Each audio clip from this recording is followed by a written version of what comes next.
दोस्तों, ये कहानी उस वक्त की सबसे लंबी प्लेन हाईजैकिंग की है जिसमें 120 घंटों तक एक जर्मन एरोप्लेन के पैसेंजर्स और क्रू मेंबर्स फंसे रहे, लेकिन आखिरकार उन्हें सेफली बचा लिया गया।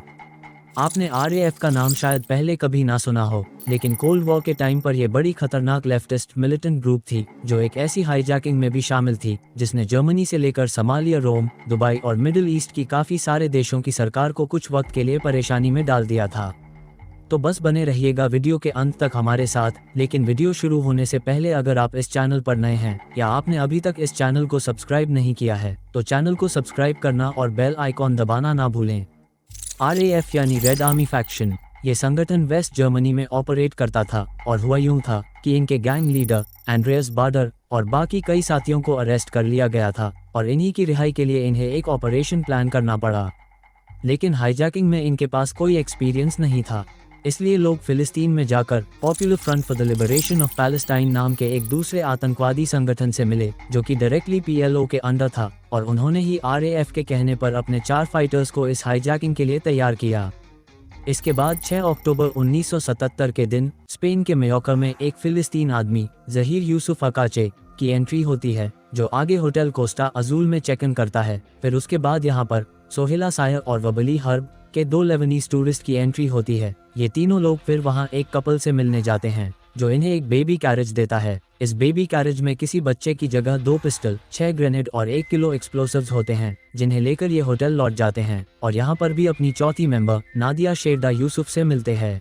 13 अक्टूबर के दिन ये लोग होटल से निकलते हैं और तब तक ये अपने सभी हथियारों और एक्सप्लोसिव्स को, एक रेडियो को एक छोटे से बैग में छिपा चुके होते हैं। ये वो टाइम था जब एयरपोर्ट सिक्योरिटी उतनी टाइट नहीं थी, क्योंकि सिर्फ 2 साल पहले ही इंटरनेशनल सिविल एविएशन ऑर्गेनाइजेशन ने सिक्योरिटी को लेकर गाइडलाइंस जारी की थी। इन लोगों ने इस जगह को इसीलिए चुना था क्योंकि यहाँ का एयरपोर्ट बहुत छोटा था, इसलिए अभी वो सारी सिक्योरिटी गाइडलाइंस ढंग से इम्प्लीमेंट नहीं हुई थी।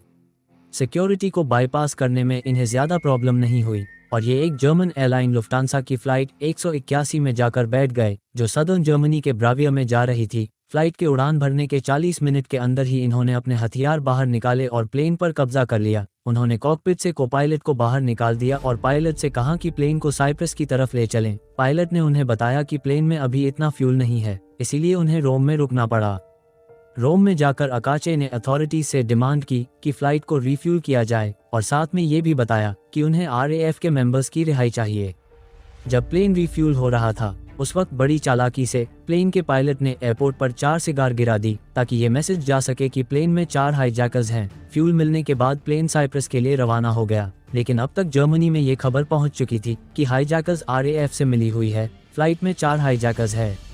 वेस्ट जर्मनी ने अपनी elite anti terror task force GSG-9 को इस सिचुएशन को हैंडल करने की जिम्मेदारी दी और ये भी साइप्रस के लिए रवाना हो गए। साइप्रस पहुंचकर प्लेन को रिफ्यूल करने की डिमांड फिर से की गई और साथ ही हाईजैकर्स ने अपनी डिमांड को और भी बढ़ा दिया। उन्होंने आरएएफ के मेंबर्स के अलावा अब 2 फिलिस्तीनियों की रिहाई की मांग करनी शुरू कर दी जो टर्की के एक जगह में बंद थे।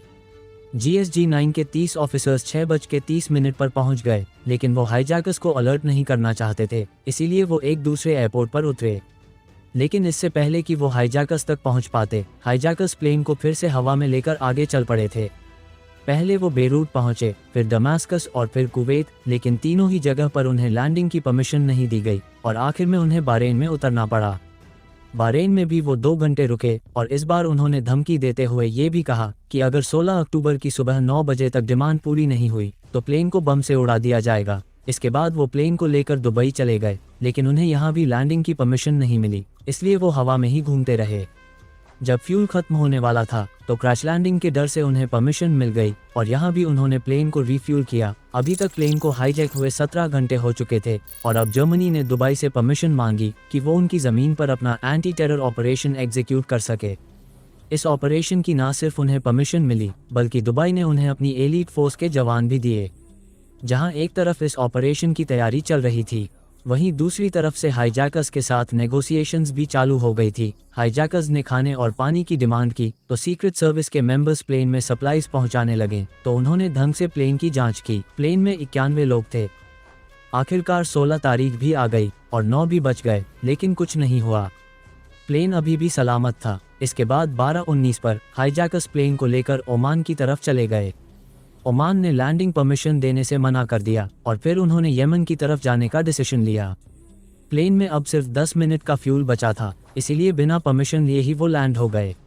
लेकिन इस बार उन्होंने रनवे के साइड में लैंड किया। पायलट ने कहा कि शायद लैंडिंग गियर को इससे नुकसान पहुंचा होगा, इसीलिए वो जांच के लिए नीचे उतरा।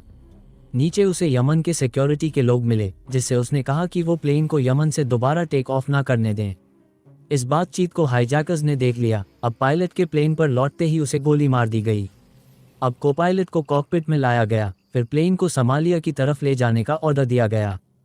प्लेन सोमालिया के मोगेडिशु में लैंड हुआ और सोमालिया प्रेसिडेंट से वेस्ट जर्मनी की सरकार ने बातचीत करके ऑपरेशन कैरी आउट करने की परमिशन दी। GSG-9 की 2 टुकड़ियां 17 तारीख को 11:44 और शाम के 5:30 बजे तक सोमालिया पहुंच गई। हाईजैकर्स भी अब तंग आ चुके थे और उन्होंने अब फ्लाइट के पैसेंजर्स को रस्सी से बांधना शुरू कर दिया और ये मैसेज दिया गया कि वो ब्लास्ट करने वाले हैं। इससे घबराकर वेस्ट जर्मनी के नेगोशिएटर्स ने उन्हें इन्फॉर्म किया कि उनकी डिमांड्स मान ली गई हैं और वो मोगादिशु में ही उनके प्रिजनर्स को लाने वाले हैं। हाईजैकर्स ने कैलकुलेट किया कि उन्हें वहां से लाने में 7 घंटे का वक्त लगेगा और वेस्ट जर्मनी को 7 घंटे की डेडलाइन भी दी गई। ये सब एक ब्लफ था ताकि थोड़ा और टाइम GSG-9 को मिल सके और उनका प्लान काम कर गया।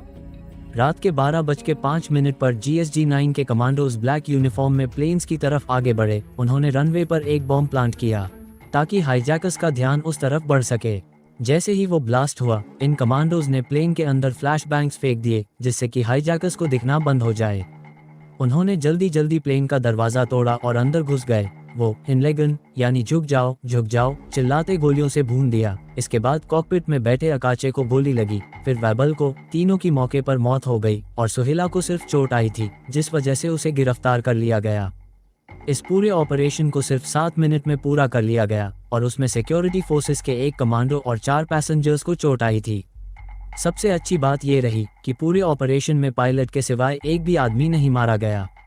इस ऑपरेशन का असर सिर्फ ये नहीं था कि उन पैसेंजर्स की जान बच गई, बल्कि इससे हुआ ये कि RAF को भी समझ आ गया कि वो अब कभी अपने लीडर को छुड़ा नहीं सकते, जिस वजह से धीरे धीरे उनके अटैक्स कम होते गए और 1998 आते आते ये ग्रुप पूरी तरह से खत्म हो चुका था।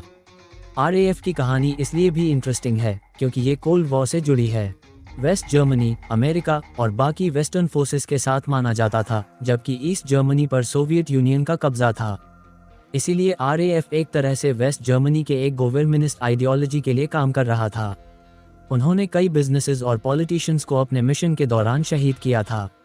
RAF का कमज़ोर होना कोल्ड वॉर की एक बहुत बड़ी डेवलपमेंट थी, जिसने काफ़ी हद तक वेस्ट जर्मनी में शांति एस्टैब्लिश की और बाद में तो हम जानते ही हैं कि दोनों जर्मनी 1990 में एक हो गए थे। इसके बाद से RAF का इन्फ्लुएंस बहुत तेज़ी से कम हुआ। क्या आप और किसी हाईजैकिंग की कहानी भी जानना चाहते हैं?